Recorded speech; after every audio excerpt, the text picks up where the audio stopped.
su esplendor y santidad cubrirá el cielo y la tierra. Se oirá ángeles cantar, sonará un coro celestial.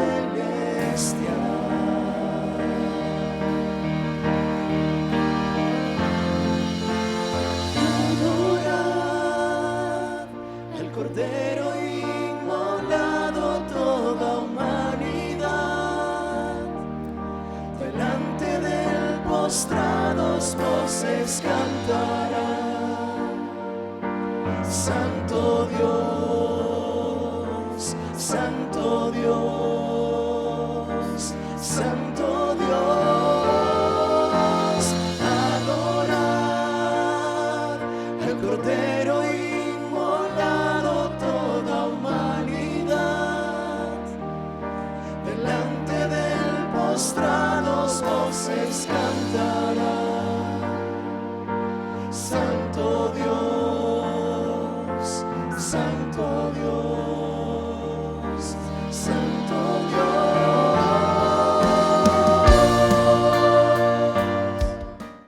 Bueno, mis amados, muy buenos días, Dios los bendiga.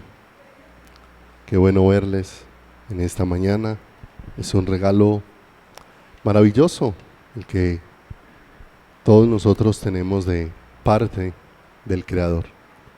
Poder encontrarnos con Dios, podernos encontrar con su corazón, poder disfrutar de su amor, de su presencia, de su vida, de su misericordia incomparable sobre todos y cada uno de nosotros, ¿cierto? Que el Señor sea guiándonos. Hemos venido viendo en las últimas semanas cosas muy preciosas de parte del Señor.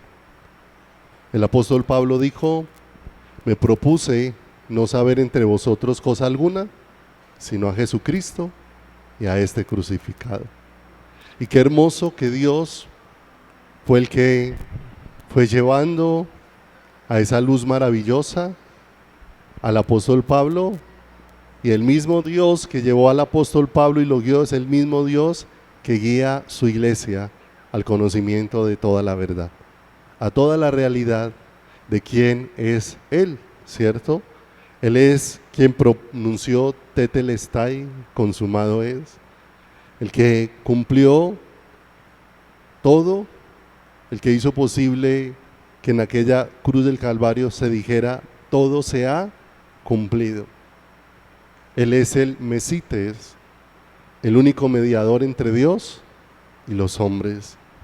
Él es el único que ofició como profeta, como sacerdote, como rey. Él vino como la verdad de Dios. Él vino a reconciliar al hombre con Dios, y Él vino para gobernar sobre la vida del ser humano, para gobernar sobre la vida de cada uno de nosotros. Él es quien vivió una vida que nosotros no podíamos vivir. Él es quien enfrentó una muerte que nosotros no podíamos morir, y Él es quien resucitó para darnos una vida que solamente Él puede traer por su poder a cada uno de nosotros. Y ese que resucitó, el Cristo, el Mesías, el ungido de Dios, ha hecho posible, si me acompaña, a estas dos citas iniciales que vamos a mirar en esta mañana, porque hoy vamos a hablar de Agnus Dei, que en nuestro español significa Cordero de Dios, ¿sí? Génesis 22:8 dice la escritura: y respondió, Génesis 22:8, y respondió Abraham: Dios se proveerá de cordero para el holocausto, hijo mío. E iban juntos. una pregunta muy puntual.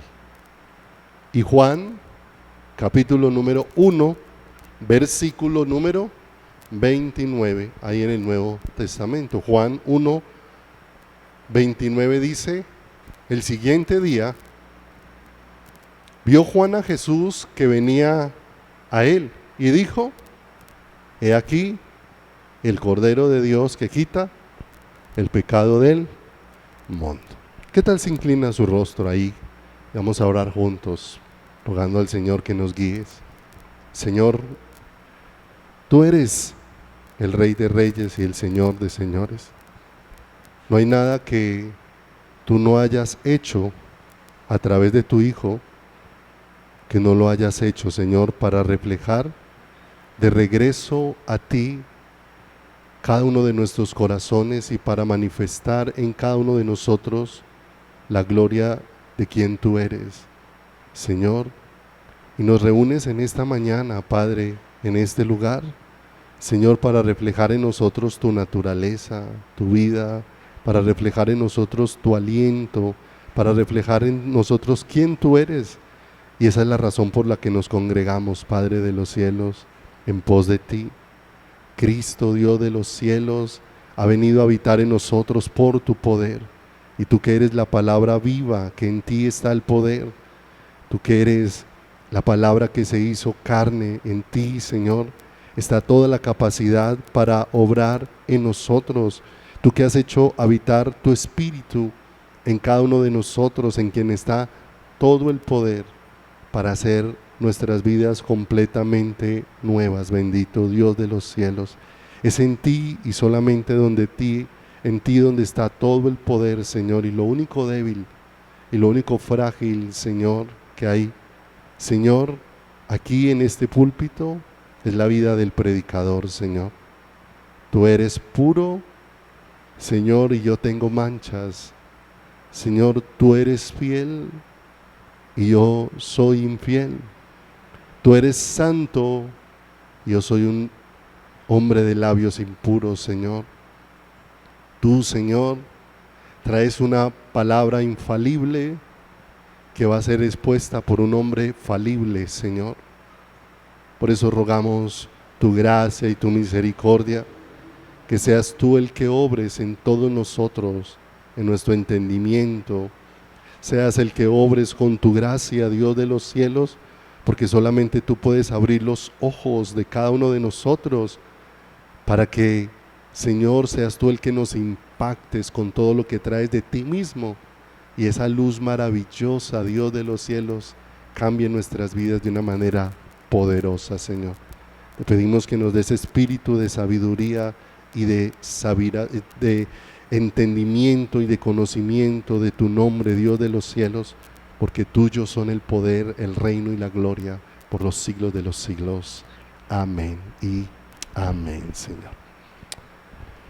Mis amados, una semana más de misericordia de Dios sobre nuestras vidas, de bondad de Dios sobre cada uno de nosotros, una semana más en la que pudimos vivir y en la que Dios nos ha concedido la gracia de poder meditar un poco más en toda la obra que Él ha hecho, en todo lo que Él ha manifestado acerca de su obra y cómo nos lo va dando a conocer. Cuando termina el último libro del Antiguo Testamento, Malaquías, el último libro del Antiguo Testamento termina con un anuncio, con el anuncio de la aparición de un profeta de parte de Dios, y un profeta de parte de Dios que vendría a preparar el camino del Señor.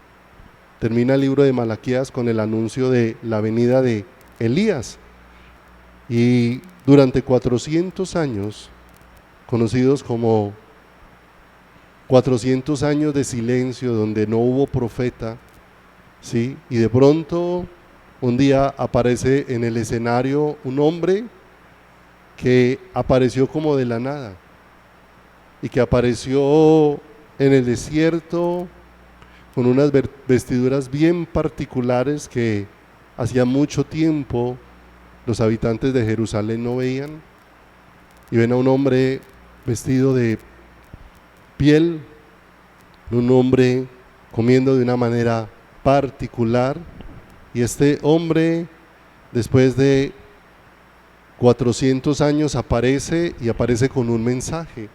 Cuando aparece con este mensaje, todos los que lo empiezan a ver, empiezan a acercarse y empiezan a preguntarle a Juan el Bautista, que es el hombre que aparece, el último profeta enviado por Dios. Aparece y la gente se acerca a preguntarle: ¿tú eres el Cristo?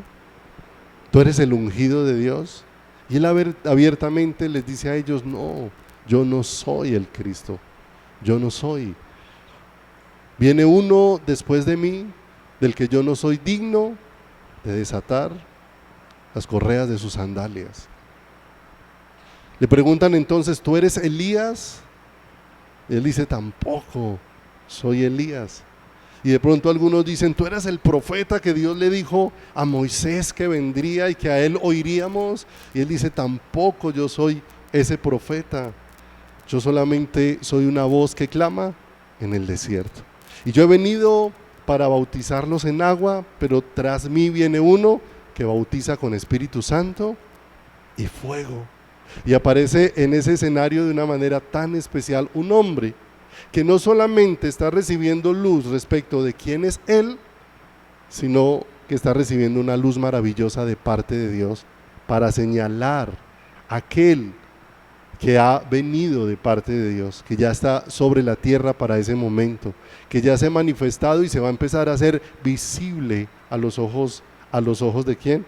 A los ojos de todos los seres humanos. Juan empieza a autoidentificarse y a reconocer: yo simplemente soy una voz que anuncia, pero lo que estoy haciendo aquí lo estoy haciendo porque fui enviado. Si me acompaña ahí a Juan, capítulo número 1, versículo número 33. Juan, capítulo número 1,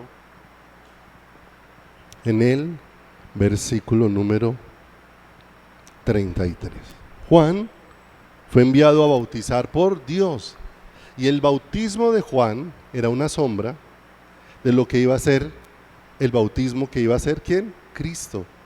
Lo que él hacía apenas era un pálido reflejo de todo lo que Dios iba a manifestar con su poder sobre la vida de un ser humano. Y dice el verso 33, contestando Juan, y dice: y yo no le conocía, pero el que me envió a bautizar con agua, ¿quién lo envió a bautizar? El Padre. Quien me envió a bautizar con agua, aquel me dijo: sobre quien veas descender el Espíritu y que permanece sobre él, ese es el que bautiza con el Espíritu Santo.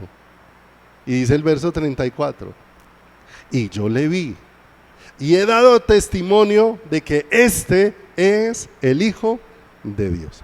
De manera que para nosotros los seres humanos, que estamos acostumbrados que todo lo que Dios nos indica y todo lo que Dios nos señala se nos convierta en algo rutinario, se nos convierta en algo habitual que hacemos todos los días, y somos nosotros los que, por la inclinación de nuestro corazón, tendemos a perder todos los días la expectativa de lo que Dios va a hacer. Juan salió, empezó a bautizar, la gente salía. Juan venía con un mensaje de parte de Dios, pero este hombre había sido enviado por Dios para preparar el camino de ¿quién? El camino del Señor. Había sido enviado con una tarea particular, pero en esa tarea particular él necesitaba escuchar a Dios y necesitaba ver, porque, mis amados, la única manera de poder ver y de poder oír es porque Dios se revele a nuestras vidas. No hay otra manera. Y él está con una expectativa. Él ya había recibido unas indicaciones de parte de Dios cuando fue enviado a bautizar, pero le dio unas indicaciones, claro, que pusieron a Juan con una expectativa todos los días. Para Juan bautizar a cada persona, la Escritura no lo dice, pero por esto que él estaba esperando, que le había sido dicho, que sobre el que viera descender el Espíritu y que reposara sobre él, ese era Entonces, ¿con cuánta expectativa bautizaba Juan a cada persona? Esperando en qué momento eso que Dios le había dicho se iba a cumplir. De manera que él estaba allí más que para simplemente cumplir una función. Él estaba allí con la expectativa que por la luz de Dios le fuera señalado aquel que había sido escogido por Dios. Mis amados, y eso rompe las rutinas en medio de nosotros, porque aún nosotros vivimos rutinas en el presente. Nuestros cultos se pueden volver rutinarios, nuestras actividades devocionales se pueden convertir en algo que simplemente realizamos todos los días y se va volviendo algo frío, algo muerto, algo que perdió la expectativa, porque perdemos de vista, ¿cierto?, que en aquel momento Juan estaba a la espera de que le fuera señalado por el Padre quién era el que el Padre había escogido. Él dice al comienzo, y yo no le conocía, de manera que necesitaba que le fuera mostrado. Pero ahora la iglesia también debiéramos vivir todos los días con una expectativa, porque su regreso, su segundo regreso está pronto, y su segundo regreso debiera de mantenernos con la expectativa. Señor, será hoy el día en que sonará la final trompeta. Señor, no estoy aquí para cumplir una actividad más, estoy aquí porque necesito que me sea mostrado, porque necesito, Dios de los cielos, que tú hagas que mi corazón pueda oír tu voz de una manera especial. Estoy aquí porque necesito, Dios de los cielos, que obres, porque esa revelación es la que va a empezar a traer estabilidad a nuestras vidas, y va a traer firmeza a nuestro carácter. Y cuando hablamos de nuestro carácter no estamos hablando de lo que nosotros producimos, sino a la manifestación de la vida que Dios ha puesto en cada uno de nosotros, y que Dios cada día está obrando esa vida al interior de cada uno de nosotros. Y la única manera de ser transformados, mis amados, no es por reuniones, aunque es necesario que nos congreguemos. La transformación no es por cantar canciones, aunque Dios nos da el privilegio de poder expresar a través del cántico la grandeza de su fidelidad, de su amor, de su misericordia, poder expresar sus atributos. Pero mis amados, hay un regalo maravilloso, y si me acompaña a 2 Corintios 3:18, allí está clave algo que Dios ha dejado establecido a través de su palabra, y es algo con lo que necesitamos venir. ¿Con qué expectativa estaba esperando o bautizando Juan el Bautista?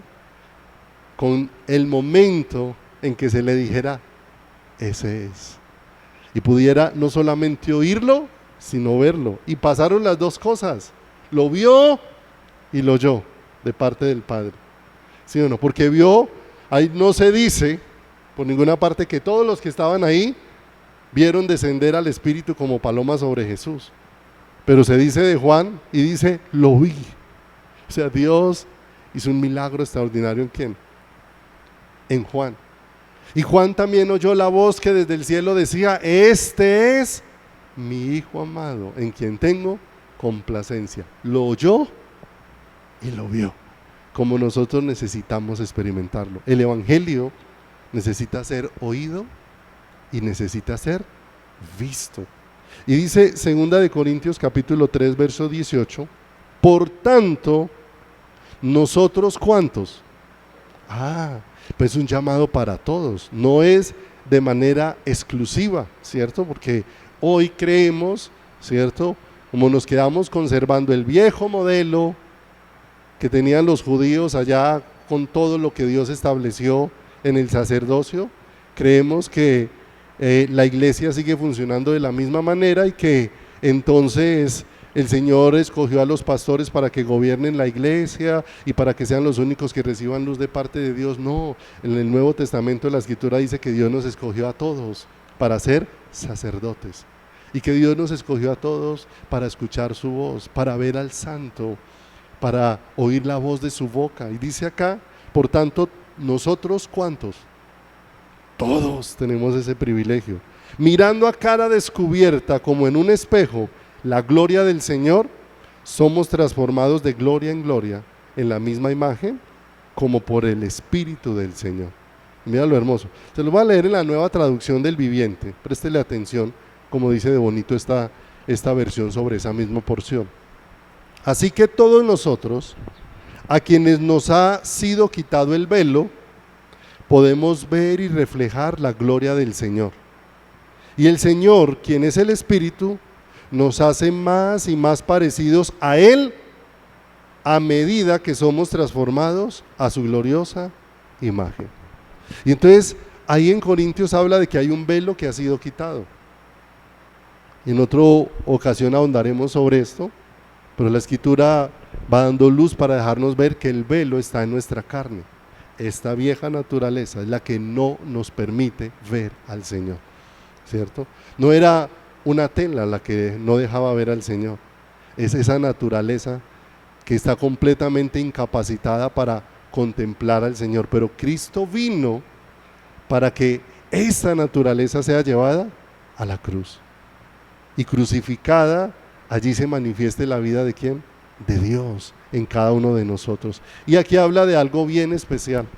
¿Dónde somos transformados? Somos transformados no en tener información, no en saber Biblia, no en participar de actividades, no en cantar canciones, no en tener música cristiana en el carro. Eso no es lo que transforma. De acuerdo a esta porción, lo que transforma es contemplarlo a Él. Cuando empezamos, Dios nos va dando ojos para contemplarlo a Él, ¿cierto? Dice ahí, todos mirando a cara descubierta como en un espejo la gloria del Señor. Cuando Dios nos va dando la gracia de verlo a Él, ese verlo a Él es lo que va transformando ¿qué? Nuestras vidas y va haciendo más visible la imagen de Él en cada uno de nuestros corazones. Y esto es necesario en la vida de cada persona, porque nadie transforma a nadie, solamente Dios tiene el poder de ¿qué? De transformar. Dios va produciendo el querer como el hacer y nos va trayendo a esa relación tremenda y profunda. Mis amados, ¿por qué Dios nos va trayendo a una relación íntima? ¿Y por qué Dios nos va haciendo partícipes de esa realidad?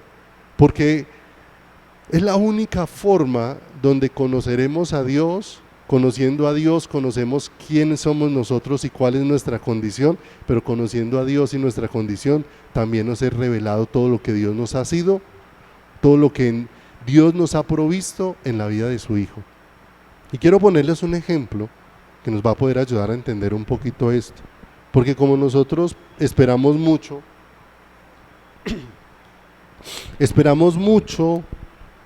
y tenemos mucho la mirada puesta es en las cosas sobrenaturales, y al ser humano le atraen los milagros y las manifestaciones que sean fuera de lo natural. Todo eso es atractivo para el ser humano, pero tristemente, aunque todo eso sorprende al ser humano, esas cosas no transforman al ser humano. Los milagros nos sorprenden, pero los milagros no nos cambian. Lo único que transforma la vida del ser humano es contemplar la gloria del Señor. ¿Y dónde se ha manifestado esa gloria? En la vida de Jesucristo. Yo sé que aquí muchos hermanos han tenido la oportunidad de que les hayan hecho cirugías en su cuerpo, ¿cierto? Y un día tuvieron que ir donde un médico, y el médico los examinó, y cuando tuvo que ir a la cirugía, entonces una de las cosas que hacía que usted fuera tranquilo a la cirugía, hablando de lo natural, es que usted va con el pensamiento de que le han compartido, le han dicho, le han hablado de que ese cirujano es el mejor cirujano de esa área. Es una eminencia, es una persona muy preparada, ¿cierto? Para lo que le va a hacer. Y usted pasó por manos de ese cirujano, le practicó la cirugía, salió, se recuperó y usted quedó bien y está muy agradecido por lo que hizo ese cirujano. La pregunta es, ¿ese cirujano le ha hecho un gran bien? Sí, pero la pregunta es, ¿todo el bien que le hizo ese cirujano al hacerle esa cirugía ha hecho que usted conozca quién es ese cirujano? ¿Usted conoce cómo es su pensamiento? ¿Usted conoce cómo es su vida privada? ¿Usted conoce cómo es el carácter de ese cirujano? ¿Usted conoce lo que el cirujano hace y recibió un bien, y cuando pasen los años ese bien se le va a olvidar, y se le va a olvidar el bien y se le va a olvidar el cirujano? ¿Por qué? Porque es que la actividad o la obra que Él hizo en su cuerpo, ¿cierto?, no provocó que usted lo conociera a Él. La única forma de conocerlo es que aparte del milagro, usted empezara a relacionarse directamente con el cirujano. Si se relacionaba, el milagro quedaría atrás y ahora usted conocería quién era esa persona que le brindó todo ese bien. Porque muchas veces nos ha pasado así como creyentes. Hemos recibido tanto favor de Dios, pero nos hemos quedado solamente en eso y muchas de las cosas que hemos recibido aún ya han quedado en el olvido, ¿cierto?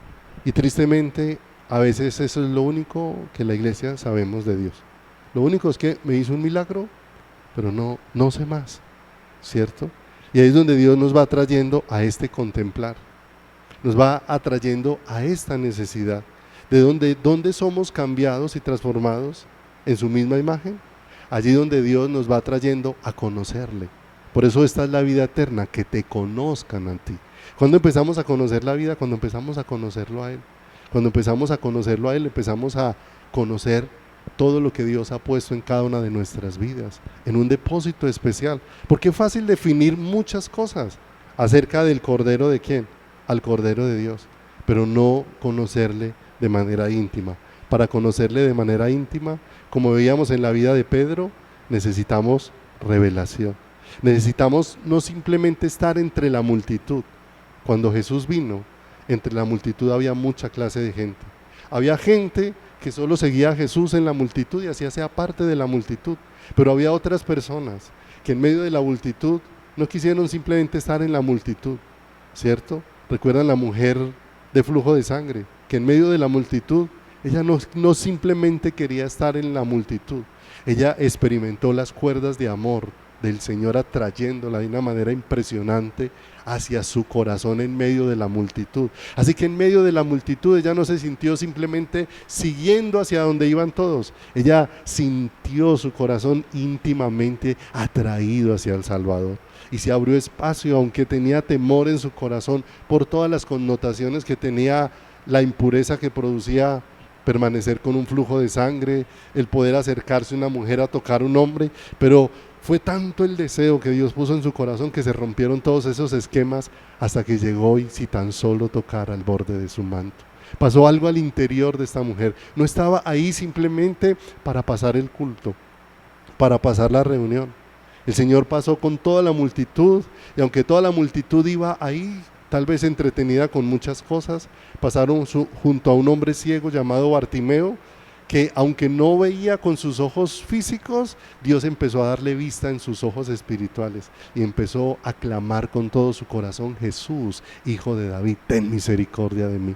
Y eso era un clamor por el Mesías. Ese es el Salvador. Sus ojos naturales no están viendo, pero algo ya está pasando dentro de su ser interior que lo está provocando en un deseo intenso por buscar al Señor. Está produciendo algo dentro de su corazón, porque la salvación no es simplemente hacer una oración y seguir viviendo mi propia vida, ¿cierto? Como muchos podemos llegar a vivir en muchos espacios, ¿cierto? Donde simplemente tenemos a Dios, pero seguimos viviendo la vida conforme a nuestros parámetros, a nuestras decisiones, a nuestros gustos, simplemente que siempre buscamos que todo lo que yo pienso o siento sea aprobado por Dios de la manera que yo quiero. Pero mis hermanos, tenemos que ir experimentando la salvación de Dios más que cosas sobrenaturales, ¿sí? Si pasan, amén, pero no son ellas las que transforman el corazón del ser humano. Hay cantidad de gente que ha recibido milagros en todas las áreas y todavía siguen tan indiferentes hacia Dios como si no hubiera pasado nada. De manera que necesitamos que pase algo en el corazón. Pedro, de una manera especial, experimentó algo muy poderoso. Cuando Jesús viene caminando sobre las aguas y Pedro desde la barca le dice: si tú eres, manda que yo vaya a ti sobre las aguas. Y el Señor le dice a Pedro que camine. Mis amados, ¿sabe qué fue lo más poderoso que ocurrió allí? Lo más poderoso no fue que Pedro caminara sobre las aguas. Eso nos sorprende a nosotros, pero lo más poderoso no fue eso. Lo más poderoso es que cuando Pedro se empezó a hundir, experimentó dentro de él su necesidad y la respuesta de Dios para su vida. Experimentó salvación de Dios en su corazón. Cuando él se está hundiendo y le dice al Señor, sálvame, experimentó cómo el Señor era el que salía en su socorro y en su ayuda, para de ahí en adelante poder entender que todo tiempo y en todo momento el Señor era el único que lo podía socorrer en todas las tormentas de su vida, en todas las tormentas de su corazón. De manera que el mayor milagro no fue caminar sobre las aguas, el mayor milagro fue experimentar que ahí junto a él estaba el Salvador. ¿Qué es lo que nosotros necesitamos experimentar con todo nuestro corazón y con todo nuestro ser? De manera que vaya nuevamente a Juan, capítulo número 1, verso 26. Juan, capítulo número 1, verso 26. Y que Dios nos dé la gracia maravillosa de que podamos ver como Juan el Bautista, ese Elías que había de venir a introducir a Cristo, que podamos ver a Cristo con mucha claridad. Juan 1:26 en adelante dice la escritura. Juan 1:26. Juan le respondió diciendo: yo bautizo con agua, mas en medio de vosotros está uno a quien vosotros no conocéis. Este es el que viene después de mí, el que es antes de mí, del cual yo no soy digno de desatar la correa del calzado. Y estas cosas sucedieron en Betabara, al otro lado del Jordán, donde Juan estaba bautizando, ¿cierto? Y fíjese que ya hay cosas que están alumbrando el corazón y la vida de ¿quién? De Juan el Bautista, que él está expresando. Y dice el verso 29, el siguiente día, vio Juan a Jesús que venía a él, y dijo: he aquí, ¿quién? El Cordero de Dios que quita el pecado ¿de quién? El pecado del mundo. Este es aquel de quien yo dije: después de mí viene un varón, el cual hace antes de mí, porque era primero que yo. Yo no le conocía, mas para que fuese manifestado a Israel, por esto vine yo bautizando en agua. O sea, él vino para indicarle a todo Israel: ese es el ungido, ese es el señalado, ese es el escogido. ¿Por quién? Por Dios. Verso 32. También dio Juan testimonio diciendo: vi al Espíritu que descendía del cielo como paloma y permaneció sobre él, y yo no le conocía. Pero el que me envió a bautizar con agua, aquel me dijo: sobre quien veas descender el Espíritu y que permanece sobre él, ese es el que bautiza con el Espíritu Santo. Y yo que le vi y he dado testimonio de que este es el Hijo de Dios. Y de una manera especial habla 5 cosas, pero nos vamos a centrar solo en la primera. Juan allí en esos cortos versículos habla 5 cosas respecto a Jesús. Lo primero que dice: este es el Cordero de Dios que quita el pecado del mundo, que es donde nos vamos a centrar en esta mañana, en el Agnus Dei. ¿El Cordero de quién? De Dios. Él dice: él era antes que yo, y él es primero que quién, que yo. Y todo esto confrontaba a la audiencia, porque normalmente se dice que los discípulos no precedían al maestro. Y ahora aparece Juan, que es el que va a bautizar, y está señalando que aunque yo estoy haciendo esto, él es primero que quién. Él es primero que yo. Juan testifica diciendo: yo vi cómo fue ungido ¿por quién? Por el Espíritu Santo. Toda la vida de Jesús como hombre está señalada por el mover del Espíritu. Es una vida en el Espíritu. Y Dios nos la señala para que nosotros entendamos cómo tiene que ser la vida del creyente. Su nacimiento es por el poder ¿de quién? Por el poder del Espíritu Santo. ¿cierto? En el bautismo, ¿qué se manifestó? El poder del Espíritu Santo. El Espíritu Santo fue el que lo llevó al desierto para ser ¿qué? Probado. Desarrolló todo su ministerio en el poder del Espíritu Santo. Hebreos dice que fue el Espíritu el que lo llevó ¿a dónde? A la cruz. Que fue resucitado por el poder del Espíritu. De una manera especial nos deja ver cómo es una vida espiritual la que se está ¿qué? Manifestando y la que Dios va a manifestar en nosotros, y que ese es el que bautiza con Espíritu Santo y fuego. Él es el que da vida.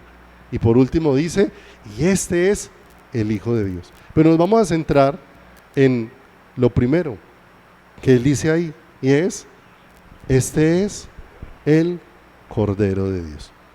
Y aquí es donde es bien tremendo para nosotros, y le pedía mucho al Señor esta semana y le decía, Señor, ayúdanos, porque nosotros necesitamos que derrumbes muchas cosas, solamente tú las puedes derribar en nuestro corazón, porque a veces lo que ya conocemos y lo que hemos aprendido de manera natural muchas veces se convierte en lo que estorba para lo que Dios quiere revelar de Él a cada una de nuestras vidas.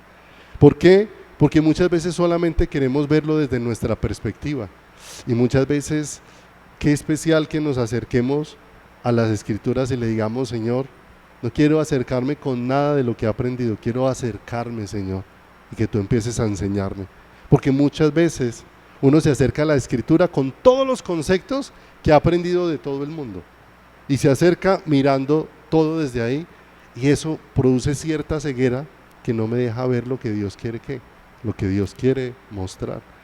¿Por qué razón? Porque el anuncio de aquí el Cordero de Dios de parte de Juan chocaba de una manera dura con lo que ellos esperaban como un Salvador en sus corazones. Tal vez Jesús hubiera sido aceptado más fácil para ellos si Jesús hubiese sido presentado por Juan el Bautista como he aquí el Rey de los judíos. Tal vez hubiera sido más aceptable. Pero ellos entendían y sabían qué era lo que significaba un cordero. Y cuando se señalaba un cordero, significaba que ese no estaba dispuesto para ser rey en ese momento, sino que estaba dispuesto era para ser ¿qué? Sacrificado. Y si ese es el que viene a libertarnos y nosotros esperamos un rey y él viene a ser sacrificado, inmediatamente choca con los conceptos que nosotros tenemos, y choca no solamente con los conceptos de esa época, sino con los nuestros, porque es que hoy, antes de nosotros esperar un cordero, nosotros estamos esperando es un rey, y estamos esperando es un rey que venga y nos prospere, que venga y que pelee nuestras batallas, que venga y nos saque adelante y todo, y no alguien que venga y sea el reconciliador nuestro. ¿Con quién? Con el Señor. Porque para poder ver al rey, primero es necesario ver al Cordero. Hay que ver al Cordero. Si no se ve al Cordero, no se puede ver al Rey. Es imposible. Porque hay que ver el sacrificio dispuesto por el Señor. ¿Qué indicaba entonces que señalara, he aquí el Cordero de Dios?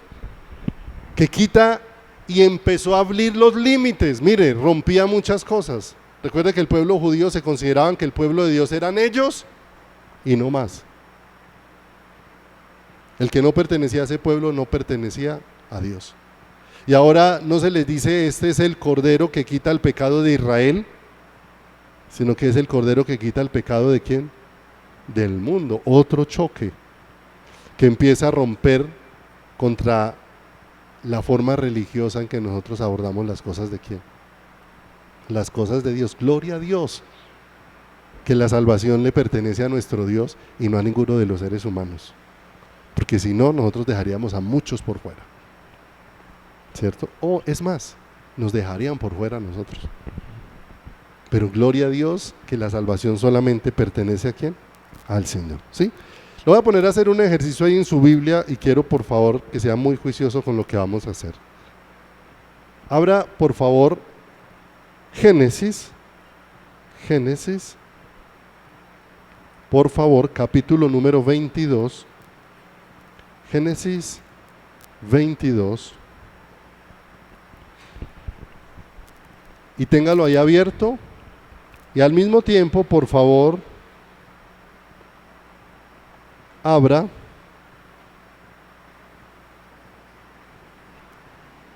Juan 1.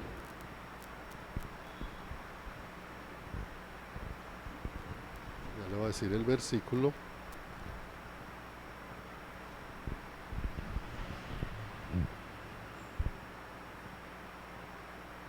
Juan capítulo número 1, versículo número 29. Entonces, ubíquese primero ahí en Génesis 22. De una manera muy especial,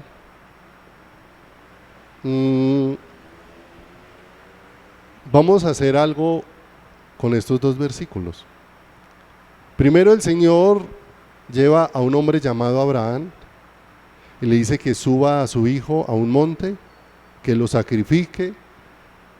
Subiendo al monte, dice la escritura que Abraham puso la leña sobre el hijo y que mientras iban caminando, en el versículo número 7, 22:7 de Génesis dice: entonces habló Isaac a Abraham su padre y le dijo: Padre mío.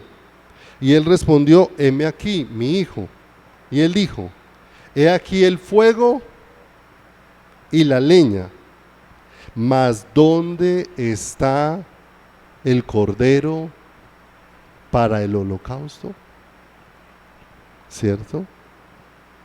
Y en el verso 8 dice: y respondió Abraham: Dios se proveerá el cordero para el holocausto, hijo mío. E iban juntos.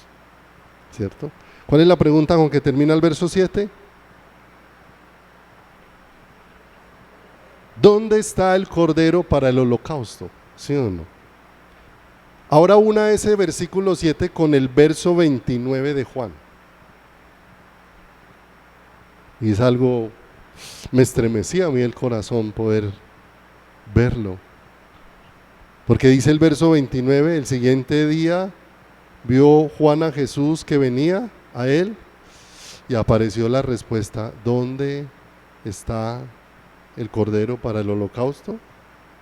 He aquí el cordero. Ellos estaban acostumbrados a señalar un animalito, pero por primera vez está siendo señalado un ser humano, el Dios que se hizo ¿qué? Que se hizo hombre.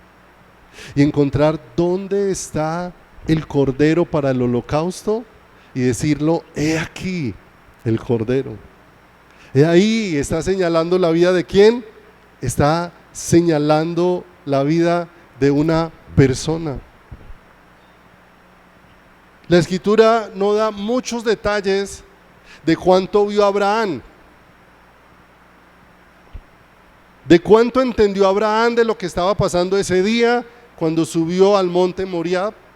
Nosotros hoy vemos que era una antesala de lo que después el Padre iba a hacer, que así como Abraham puso la leña sobre el hijo, después el Padre fue el que puso la cruz sobre ¿quién? Sobre el hijo, y llevaba la madera rumbo al monte Calvario.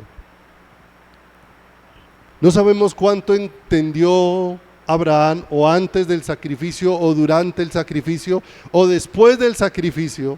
Lo único cierto es que Dios le permitió ver algo que traspasó el corazón de Abraham. Y le permitió ver algo que traspasó el corazón de Abraham, no porque querramos acomodar la historia, no porque queramos manipular las escrituras, porque a veces los seres humanos somos inclinados a eso, a veces los pastores podemos inclinarnos a eso, tratar de buscar una porción que coincida con lo que yo quiero decir, cuando muchas veces eso no es lo que quiere decir. Pero si me acompañas por favor a Juan 8:56, nos vamos a dar cuenta que algo le dejó ver Dios a Abraham, algo le mostró Dios a Abraham de una manera especial, porque dice a Juan 8:56, mire lo que dice de manera tan especial. Yo espero que lo ubiquen allí. Dice: Abraham vuestro padre se gozó de que habría de ver mi día. Y después, ¿qué dice? Y lo vio. Y se gozó. ¿Y dónde lo vio? ¿Cierto? No sabemos de qué forma Dios se lo mostró. Lo único cierto es que allí Dios le dio luz a Abraham de antesala. Abraham vio mi día y se gozó. Entonces, verso 57, le dijeron los judíos: ¿aún no tienes 50 años y has visto a Abraham? Jesús le dijo: de cierto os digo, antes que Abraham fuese, soy yo. Qué cosa tan extraordinaria, tan hermosa, ¿cierto? Ahora el Señor, haciendo posible que algo que sucedió como 1500 años antes de la venida del Señor, ahora aquella pregunta fuera respondida con claridad, porque a eso mandó Dios a Juan el Bautista. ¿Dónde está el cordero para el holocausto? Y 1500 años manda Dios a un profeta para decir: he ahí el cordero de Dios que quita el pecado del mundo. Una respuesta extraordinaria, gloriosa de parte del Señor. Y si miramos, cuando se habla del cordero, era algo en lo que los judíos necesariamente tenían que pensar en la Pascua. Para los que eso no es familiar, la Pascua fue aquello que se celebró la última noche antes de que Israel fuera sacado de la esclavitud de Egipto, donde Dios les indicó que tomaran un cordero, que por familias, ¿cierto?, una vez revisaran ese cordero, que cumpliera unas condiciones, sacrificaran ese cordero, con la sangre de ese cordero pintaran los marcos de las puertas, y después cada familia se hicieran adentro y comieran todo lo que había quedado del cordero hasta el amanecer, porque esa noche pasaría Dios, y esa noche iba a pasar Dios sobre la tierra de Egipto, pero esa noche iba a pasar Dios tomando juicio o haciendo juicio, y el juicio Dios lo iba a hacer sobre los primogénitos, y dice que donde hallara la sangre, Él pasaría por alto el juicio. Y a la mañana siguiente, en las casas donde el cordero había sido sacrificado, había gozo y alegría, porque el juicio había sido pasado por alto, porque la sangre había hecho posible que hubiese una respuesta de justicia hacia Dios. En Egipto había gran lloro, porque quien no estaba cubierto con la sangre de ese cordero, pues necesariamente tenía que enfrentar el juicio de ¿quién?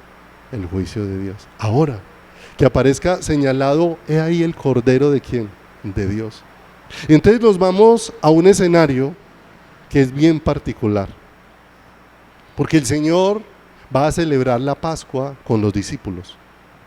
El Señor los envía a un lugar a que preparen todo, porque va a celebrar la Pascua, ¿sí? Pero esa Pascua que el Señor va a celebrar con sus discípulos, nosotros la conocemos en nuestras Biblias como la última cena, ¿cierto? Porque después de eso es donde el Señor va a ir a Getsemaní, después de Getsemaní va a ir a la cruz. Y entonces el Señor se sienta con sus discípulos. ¿Y qué es lo que el Señor va a celebrar con los discípulos? La Pascua. La Pascua. Pero es bien particular este escenario. ¿Por qué razón? Porque por primera vez ellos están sentados y se va a celebrar la Pascua con pan y con vino. Cuando ellos estaban acostumbrados a celebrar la Pascua, se celebraba era con un ¿qué? Con un cordero. Y ahora hay pan y hay vino. ¿Y sabe por qué hay pan y hay vino y no hay cordero servido? Por una sola razón: porque el cordero es el que está sirviendo el pan y el vino. El cordero estaba con ellos, no se servía cordero, porque el cordero estaba con ellos, y el Señor estaba diciendo: mire, a partir de hoy las cosas cambian. A partir de hoy ya no se mata un animal, aquí hay pan y hay vino, y como le digo, fíjese cómo todo eso podía chocar con la estructura nuestra. O sea, ¿qué clase de Pascua es esta si no hay cordero? Claro, el cordero estaba sirviendo ese día de una manera extraordinaria, todo. Y de una manera especial el Señor señalando el camino, porque Él es el Cordero de Dios que quita, no el que cubre, sino el que quita el pecado del mundo, el único que hace. Pero mire lo hermoso, esa condición de Cordero en nuestro Salvador es eterna. En la Escritura en Pedro dice que Él es el Cordero que fue dispuesto desde antes de la fundación ¿de quién? Del mundo. Por eso es el Cordero de Dios, no es lo que el hombre eligió. Todos los demás corderos que se sacrificaban eran elegidos por el ser que, por los hombres, de acuerdo a las indicaciones de Dios, que cumplieran ciertos requisitos. Pero este es el Cordero de Dios, el Cordero que Dios destinó desde antes de que el hombre fuera ¿qué? De que el hombre fuera creado. Y cada acontecimiento estaba señalando a ese Cordero precioso y eterno. ¿Y saben por qué? Porque viene el día del nacimiento de Jesús. Recuerda que Jesús nació en un pesebre, y que para nosotros pesebre es un poco de casitas con un poco de muñequitos. Eso es lo que nosotros llamamos pesebre, ¿cierto? Pero en la cultura judía pesebre es un comedero de animales, ¿sí? Y se da todo una particularidad para el Señor señalar: ese es el Cordero que yo he elegido. Porque en Belén, la región de Belén, era caracterizada por pastores. ¿Por qué? Porque en Belén era donde se criaban los rebaños, de donde nacían los corderos que se separaban para después ser presentados en sacrificio al templo. De manera que Dios lleva a su hijo a nacer donde se eligen los corderos que van a ser luego sacrificados. Y cuando un cordero nacía, lo que los pastores hacían era que ese corderito lo revisaban, y si lo veían que cumplía todas las condiciones, cogían a ese corderito, lo envolvían en trapos y lo ponían en ese comedero, como diciendo: de los corderitos que nacieron hoy, este está separado para ser el cordero que ha de ser sacrificado. Y ahora están esos pastores allá en las vigilias de la noche, se aparece un ángel para decirles: hoy ha nacido en la ciudad de David un Salvador. Vienen a hacer un anuncio estelar y les dicen: vayan y véanlo, y lo van a encontrar envuelto en trapos. La traducción Reina Valera tiene palabras modernas y dice pañales, pero dice: lo van a encontrar envuelto en trapos. Y cuando ellos fueron hasta donde había nacido el niño, entraron y lo encontraron donde estaba el comedero, y encontraron al niño envuelto trapos en ese comedero. ¿Qué significaba para esos pastores tener un corderito envuelto en trapos en un comedero? Ese es el cordero para el sacrificio. De manera que a los primeros a los que Dios les muestra el cordero de él para el sacrificio fue a los pastores. No fue una simple visita, fue algo asombroso y estelar. Ellos entran y lo ven envuelto en esos trapos y están viendo de antemano el cordero escogido por Dios para el sacrificio. Y en cada escenario se dan cuenta que una de las cosas que muchas veces hace que nosotros perdamos la riqueza de las cosas de Dios es que casi siempre nosotros pensamos: esa historia yo ya me la sé, eso yo ya lo conozco, eso ya lo sé. Y entonces eso limita que nosotros podamos recibir luz de Dios, porque en cada cosa hay una revelación de Cristo, en cada porción de la Escritura. Que no la hayamos visto es diferente, pero en cada porción de la Escritura hay una revelación ¿de quién? Hay una revelación de Cristo. Y cómo el Señor viene y nos deja ver que es el Cordero que está desde antes de la fundación ¿de quién? Del mundo. Que todos esos corderitos sacrificados todo el tiempo estaban señalando al Cordero que había ¿de qué? De venir. Llega el momento donde el Cordero viene y nació, y allá está en el pesebre, en el comedero, envuelto ¿en qué? En trapos. Ahora pasa por el bautismo, y ahora allá hay un hombre que con claridad le está señalando al pueblo: este es el Cordero ¿de quién? De Dios. Y todo Israel sabía que el Cordero que era señalado como para el sacrificio significaba que ese Cordero iba ¿a qué? Iba a morir. Y eso no coincidía con la clase de rey que ellos estaban ¿qué? esperando. Mis amados, porque sin cruz no hay paso a la gloria, ¿cierto? Funciona muy diferente al pensamiento humano. Por eso Dios tiene que ser revelado primero en la cruz, y cuando es revelado en la cruz, entonces va a venir el señorío de Dios al corazón. Si no hay ese proceso, no va a haber señorío, ¿cierto? Porque nosotros queremos ver es al Señor que hace cosas para lo que yo quiero, pero cuando pasamos por la cruz, vemos es al Señor que hace su perfecta voluntad y la cumple en cada una de nuestras vidas, y la cumple en cada uno de nuestros corazones, ¿cierto? Y después vemos que en el libro del Apocalipsis está lleno de expresiones acerca del Cordero. O sea, no es el Cordero que vino, pasó, sino es el Cordero que permanece para siempre, ¿cierto? En Apocalipsis hay muchas expresiones muy bonitas que nos hablan, ¿sí? Solamente algunas que busqué, ¿sí?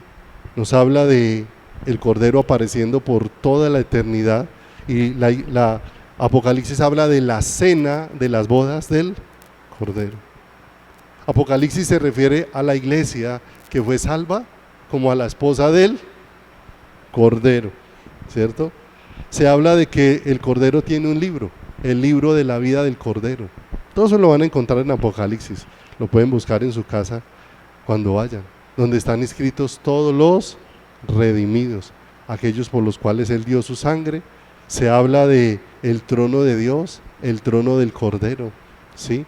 Y terminemos ahí en Apocalipsis capítulo número 5, porque, mis amados, lo que estaba viendo aquel día Juan no era simplemente a un hombre viniendo a bautizarse, estaba recibiendo la luz más grandiosa que todo ser humano necesita oír y ver, ¿cierto?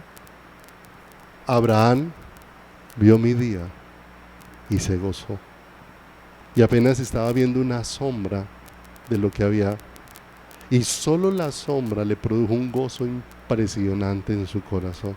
Ahora Juan el Bautista está viendo la realidad en medio de ellos, y ahora nosotros lo podemos ver con mucha más claridad, ¿cierto? El Cordero que murió, Apocalipsis capítulo número 5, ¿sí?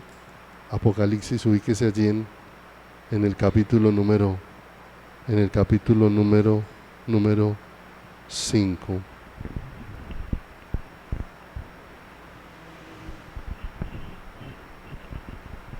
Mis amados, necesitábamos ese Cordero, y apenas estamos pegando una muy superficial pasada por eso, del Cordero de Dios.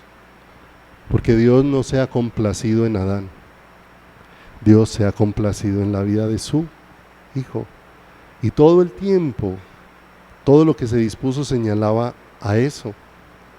¿Y a quién necesitamos hoy escuchar? En el monte de la transfiguración, Dios hace algo extraordinario, pero lo extraordinario no era la transfiguración. Lo extraordinario de ese monte fue la indicación de Dios. Porque en ese monte de la transfiguración el Señor trae a dos hombres, a Moisés y a Elías. A la ley, y la ley para los judíos muchas veces representaba los 10 mandamientos, otras veces representaba el Pentateuco, los 5 primeros libros de Génesis, Éxodo, Levítico, Números, Deuteronomio, pero otras veces la ley significaba todo el Antiguo Testamento, todas las escrituras que tenía, ¿cierto? De manera que todas las escrituras siempre señalaron al Cordero. Y vino Elías, la figura de los profetas, porque todas las profecías apuntaban al Cordero, y todas las profecías se cumplieron en el Cordero. Y ahora el Señor dice, la ley que hablaba de mí ya pasó, y los profetas que hablaban de mí ya pasaron. Por eso Juan dijo, por eso Jesús mismo dijo, los profetas fueron hasta Juan. Juan fue el último que vino a decir, este era el Cordero.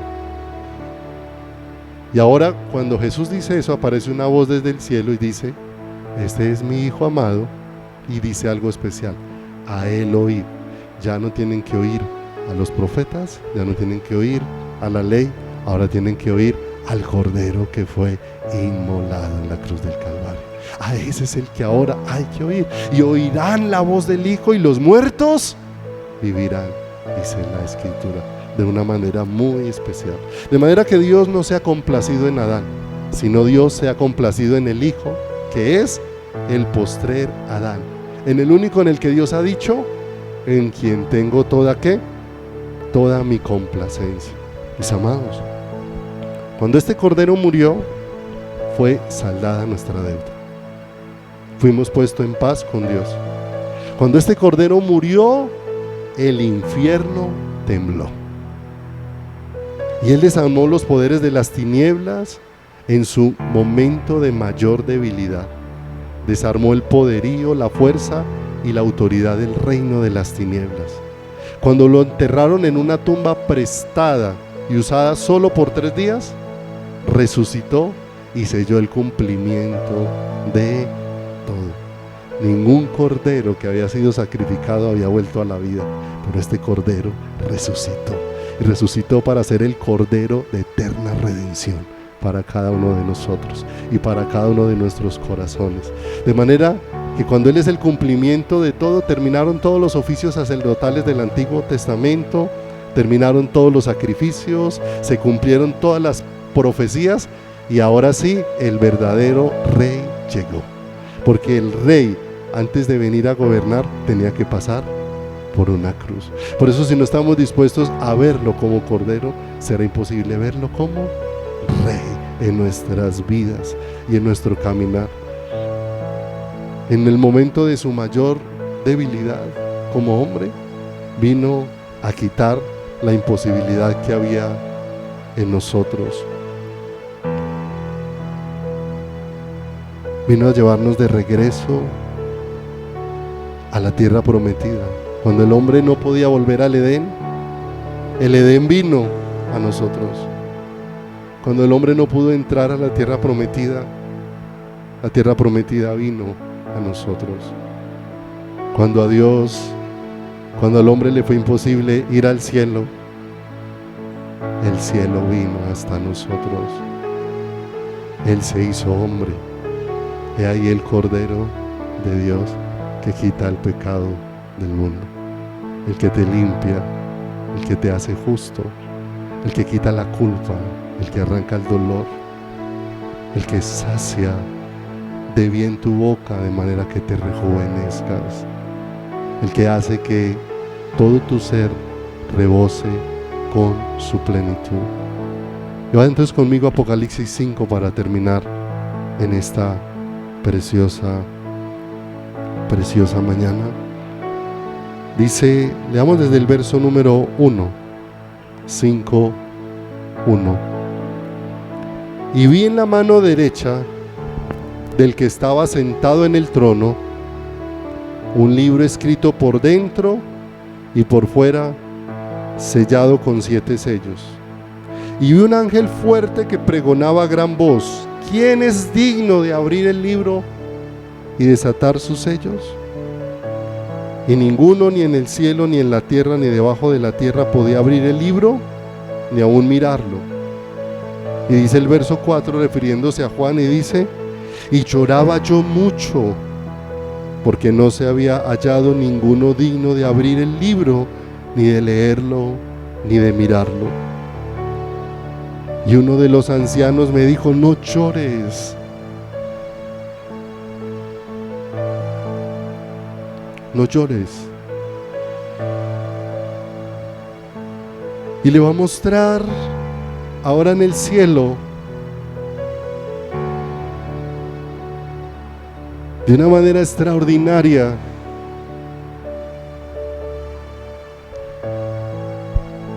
al Cordero que es león, y al león que venció no con fuerza, sino al león que venció como Cordero.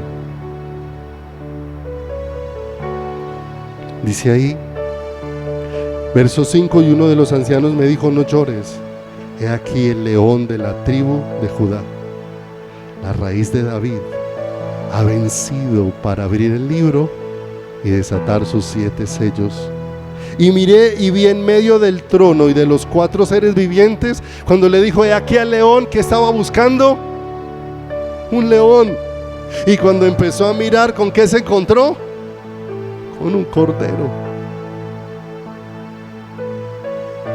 Y miré y vi que en medio del trono y de los 4 seres vivientes y en medio de los ancianos estaba en pie un cordero como inmolado. Allí estaba Jesús con todas las marcas en sus manos, en sus pies, en su costado, como inmolado, que tenía 7 cuernos. Los cuernos en la antigüedad significaban autoridad. O sea que tenía toda la autoridad, tenía todo el conocimiento, tenía toda la vida de Dios. Y el verso 7 dice: y vino y tomó el libro de la mano derecha del que estaba sentado en el trono, y cuando hubo tomado el libro, los 4 seres vivientes y los 24 ancianos se postraron delante de ¿quién? Del Cordero. Todos tenían arpas y copas llenas de oro, copas de oro llenas de incienso, que son las oraciones de los santos, y cantaban un nuevo canto diciendo: digno eres de tomar el libro y de abrir sus sellos, porque tú fuiste inmolado y con tu sangre nos has redimido para Dios, de todo linaje y lengua y pueblo y nación, y nos has hecho para nuestro Dios reyes y sacerdotes, y reinaremos sobre la tierra. Y miré y oí la voz de muchos ángeles alrededor del trono, y de los seres vivientes, y de los ancianos, y su número era millones de millones, que decían a gran voz, miren lo hermoso: sin la cruz, si no vemos el Cordero que fue inmolado, no vamos a ver el señorío de Cristo. Pero dice acá que decían a gran voz: el Cordero que fue inmolado es digno de tomar el poder, las riquezas, la sabiduría, la fortaleza, la honra, la gloria y la alabanza. Y a todo lo que está donde, miren mis amados, sí o sí, todo el universo tendrá que levantar su voz delante del Cordero, unos en salvación y otros en condenación, pero el universo entero cumplirá que toda rodilla se doble y toda lengua confiese que Jesucristo es el Señor. Y dice acá: y a todo lo creado que está ¿dónde? En el cielo y sobre la tierra y debajo de la tierra y en el mar, y a todas las cosas que en ellos hay, oí decir al que está sentado en el trono. ¿Y a quién? Y al Cordero. ¿Se dan cuenta que lo que estaba señalando Juan en el río Jordán no era una cosa pequeña? Era el más sublime, era el más glorioso, era el más extraordinario de los anuncios, y era la más sublime de las promesas cumplidas de parte de Dios.